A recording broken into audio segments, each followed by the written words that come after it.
Hello everyone, welcome back to my channel. ఈరోజు నేను బోండాకి పిండి అయితే ప్రిపేర్ చేస్తున్నాను.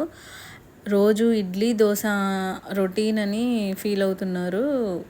బోండా కూడా ఆయిల్ ఫుడ్ అని తినరు, కానీ ఏదో మధ్య మధ్యలో ఎప్పుడో ఒకసారి బోండా తిందామనిపించి బోండా చేయమంటేను ఫస్ట్ 1/2 kg కన్నా ఎక్కువ మైదా పిండి తీసుకున్నాను. నెక్స్ట్ ఒక 2-3 స్పూన్స్ బియ్య పిండి తీసుకున్నాను, పైన క్రిస్పీగా రావడానికని.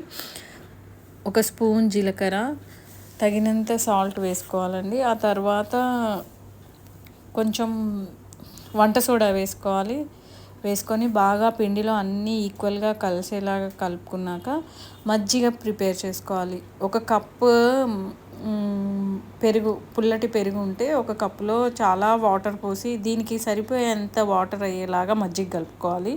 నేను అదంతా ప్రాసెస్ చేయకుండా నా దగ్గర ఉన్నంత పెరుగు వేసి వాటర్ పోసి దీన్ని పిండిని అయితే కలిపాను. ఇలా పెరుగు వేసుకున్నాక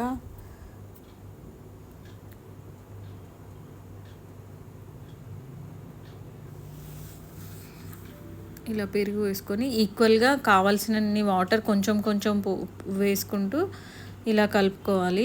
కింద పిండి ఉంటుందండి, అలా పైన కలుపుకుంటూ మొత్తం కింది దాకా వాటర్ పోసుకుంటూ కొంచెం టైట్గా కలుపుకోవాలి. పిండి బజ్జీ వేసే టైంకి లూజ్ అవుతుంది, అందుకని కొంచెం టైట్గా కలుపుకుంటేనే ఆ టైంకి కరెక్ట్ సరిపోయేంత కన్సిస్టెన్సీ ఉంటుంది.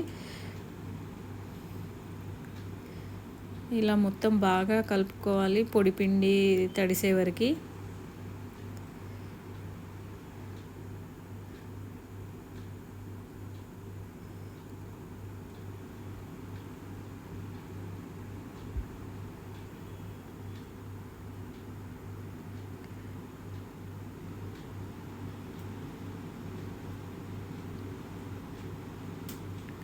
ఓకే, ఇప్పుడైతే బాగా కలిసిందండి. ఇలా బాగా కలుపుకొని పక్కన పెట్టుకోవాలి. యాక్చువల్గా నేను మార్నింగ్ కలిపాను, ఈవినింగ్ వరకే ఉంచేసి నైట్ అంతా ఫ్రిడ్జ్లో పెట్టి మార్నింగ్ మళ్ళీ తీసాను. చేసే ముందు తీసి కూల్నెస్ పోయే వరకు బయట పెట్టి ఉంచాను. ఇలా అయింది. దీన్ని బాగా బీట్ చేస్తే ఎయిర్ లోపలికి వెళ్ళి మనకి బోండా బాగా పొంగుతుంది, లోపల మెత్తగా వస్తుంది అన్నమాట. ఆయిల్ అయితే హీట్ చేశాను. ఆయిల్ హీట్ చేసి ఇలా మనం బోండా వేసేటప్పుడు పిండి ఇలా వేయాలి. మన ఇండెక్స్ ఫింగర్, థంబ్ ఫింగర్ మధ్యలో నుంచి వేస్తే ఇలా రౌండ్గా వస్తాయి. మామూలుగా వేస్తే షేప్ రౌండ్గా రాదు. ఇలా మనకి ఆయిల్లో ఎన్ని పడితే అన్నీ వేసేసుకోవాలి.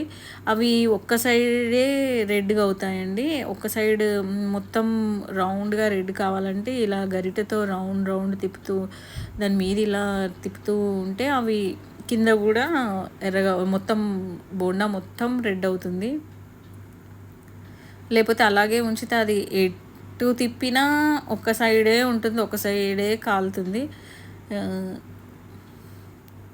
ఇలా రౌండ్ చేస్తూ ఉంటే మనకి అన్ని సైడ్స్ ఈక్వల్గా బ్రౌన్ కలర్ వచ్చేస్తుంది అన్నమాట. ఇలా బోండా చాలా ప్లఫీగా లోపల మెత్తగా వస్తుంది, ఇలా ముద్దలాగా కాకుండా. ఇలా నేనైతే బోండా చేశాను. మీరు కూడా ట్రై చేయండి. బోండా పల్లి చట్నీతో సర్వ్ చేసుకుంటే చాలా బాగుంటుంది. ఈ వీడియో కనుక మీకు నచ్చినట్టయితే ప్లీజ్ లైక్, షేర్.